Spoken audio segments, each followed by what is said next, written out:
Welcome back, curious minds, to another deep dive. We're continuing our series Porter-Pedia, exploring the world of Cole Porter. That's right. And today, we're taking a really unique trip. Forget the usual spots, Broadway glitter, Paris salons. We're going somewhere maybe less expected. We're heading to small-town Indiana, actually. Peru, Indiana. Peru, Indiana. Why there? Because that's where they hold this amazing annual Cole Porter Festival.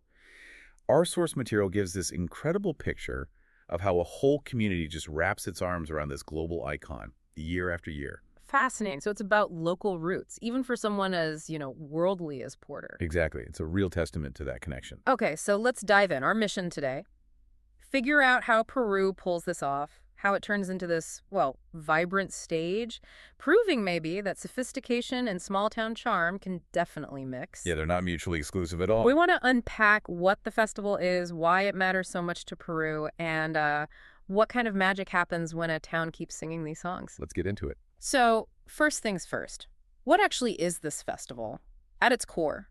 Well, our source describes it quite beautifully, I think, as Peru's yearly rite of memory and showmanship. It's like a love song from the town to Porter. A love song. I like that. Sounds like more than just concerts. Oh, much more. It's a whole community thing. And it's a serious commitment, right? Not just a quick weekend event. No, definitely not. It's a full 4-day affair every year, second weekend of June, Thursday straight through to Sunday. Okay. And if you're thinking ahead, the next ones are June 12th to 15th in 2025 and June 11th to 14th, 2026. They're really consistent. Wow, okay.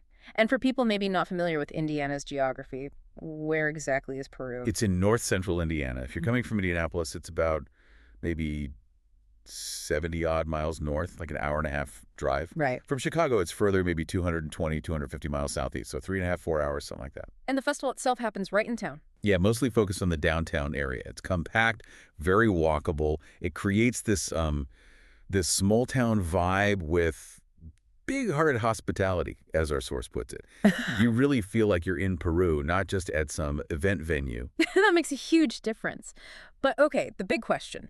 Why Peru? I mean, Cole Porter, global name. Why does this specific small town claim him so strongly? Well, that's the absolute heart of it. Peru isn't just adopting a famous person. He's theirs. He was born right there. Oh, really? Born in Peru. June 9th, 1891. Son of Kate Cole and Samuel Fenwick Porter. And, full circle, he's buried there too, back home in Mount Hope Cemetery. Wow. Okay, that changes everything. It's not manufactured. It's fundamental. Exactly. It's that direct, lifelong connection. It's completely authentic. So it's not about just borrowing fame. It's celebrating one of their own. That makes sense. The material we looked at also mentioned something about the festival's philosophy, that it resists encyclopedia prose. What's that about? It's such an interesting point. It means the festival isn't trying to be like a dry history lesson. Yeah. Instead, it's making an argument through the music, through the celebration. It's saying Porter's sophistication, his wit, that's not the opposite of small-town life. Okay. It's actually, and I love how our source puts this, what small-town life sounds like when you refuse to speak down to it. Oh, that's brilliant. So intelligence, elegance. Yeah. It's not just a big city thing. Not at all. It can be right there in Peru, Indiana. I love that perspective. So how did this festival, the way it is now, actually get started?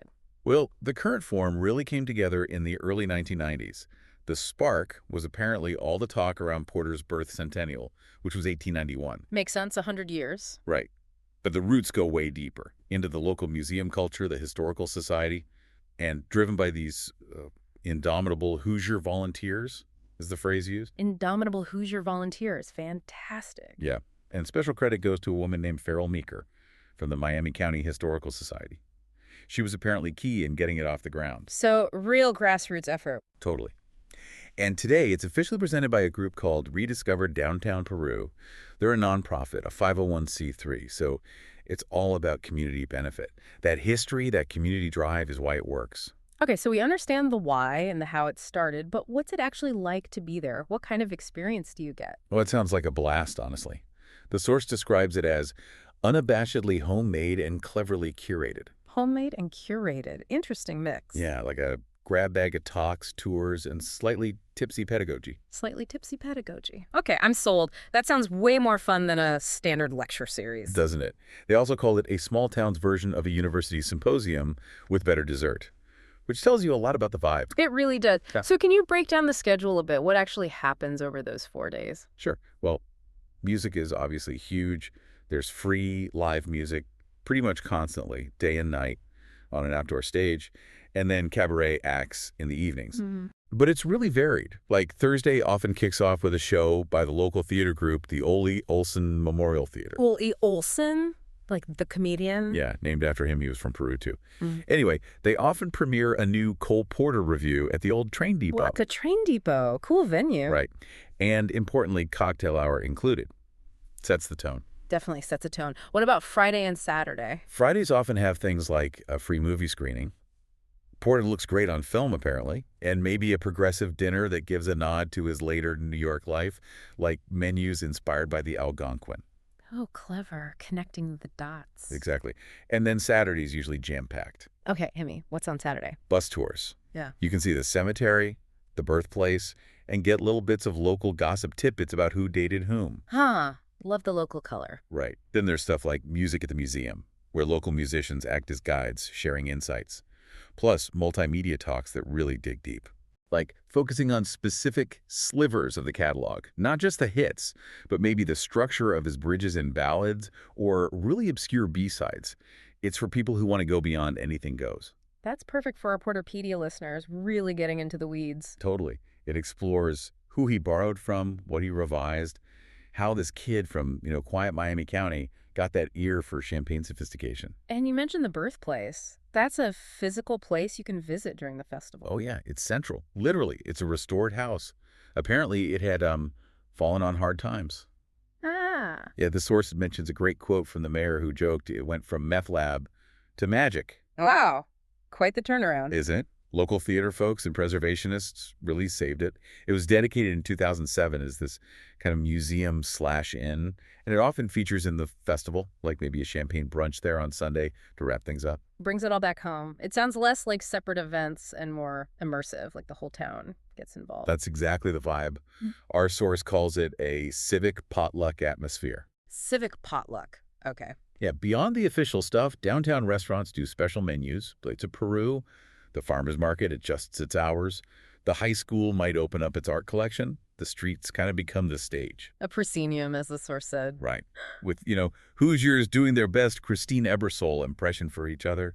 It's participatory. That's amazing. That level of buy-in is rare, so it's active engagement, not just passive watching. You're really in it. You are. You're experiencing these deep dives into his life and work right there where it started. It's a different way to connect. Okay, this sounds incredibly well put together, especially for a smaller town. Who are the performers and experts they bring in? Is it mostly local talent? It's a mix, which is part of the magic. They definitely showcase locals, but they also bring in quite a familiar cast of cabaret ringers and historians, as the source puts it. Ringers, like professional cabaret people. Absolutely. Top-tier talent. People like K.T. Sullivan and Mark Nadler from New York, described as Porter evangelists with impeccable comic timing. Joan Curto from Chicago has been a headliner. There's a duo, Elizabeth Doyle and David Edelfelt, who are apparently there.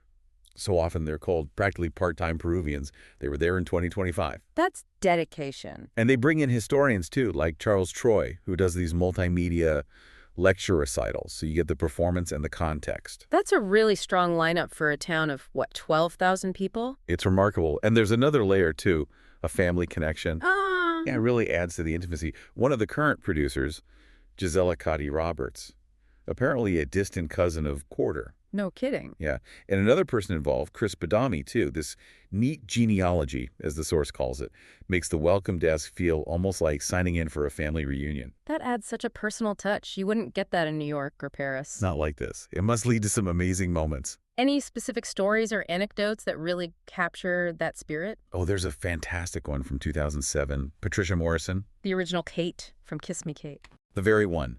She actually showed up at the festival, and she sang, accompanied by Cole Porter's childhood piano. Get out! His actual childhood piano. That's the story. And apparently the piano was pretty out of tune. Oh, no. But nobody cared. As our source retells it, that flat A becomes a benediction. It's the star, back where it started, making do with what's available. It's kind of the whole festival's vibe in one moment. That's incredible. Perfect illustration. So how does this improbably well-produced event, as they called it, actually happen logistically year after year?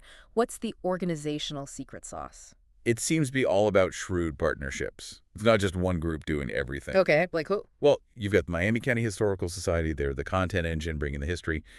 Then the old Olson Theater, the local troupe, is like the reliable repertory shop for performances. Got it. Rediscover Downtown Peru, that nonprofit, is the chief wrangler of dollars and stages, handling the main organizing.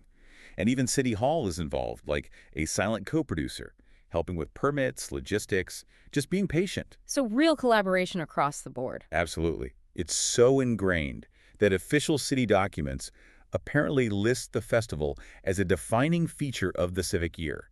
They treat it like infrastructure, like a strategy for downtown investment. Wow, infrastructure, that's serious commitment. It's not just a nice-to-have cultural event. It's fundamental to the town's identity and planning. Seems that way, which speaks volumes about its impact. Right. So what is that broader impact? What does this achieve, ultimately? Well, for those 4 days in June, Peru basically transforms into this ad hoc graduate seminar in taste. Ah, I like that. And the source makes this great point. Porter's sophistication, his polish, it doesn't erase the small-town setting. It actually requires it. It hits differently there. How so? Think about those precise, witty rhymes, like fighting vainly the old ennui. Hearing that line feels different, maybe more poignant, when the person standing next to you might have spent the week stocking shelves at the local feed store. Yeah, I can see that. It bridges worlds. Exactly. That outdoor stage, the whole atmosphere, it just flattens whatever you think separates Broadway from a county seat. It becomes this shared experience. And it's arguably the biggest annual salute to Porter anywhere, right? That's what the source suggests. Not in New York, not in Paris, but up the Wabash in Peru. It really reframes where culture happens and who owns it. Which leads to what they call the miracle. Yeah. The miracle isn't just that they get Broadway talent to come to Indiana. What is it then? It's that it feels right when it happens here. That this town of 12,000 people can treat sophisticated wit as, like, a public utility.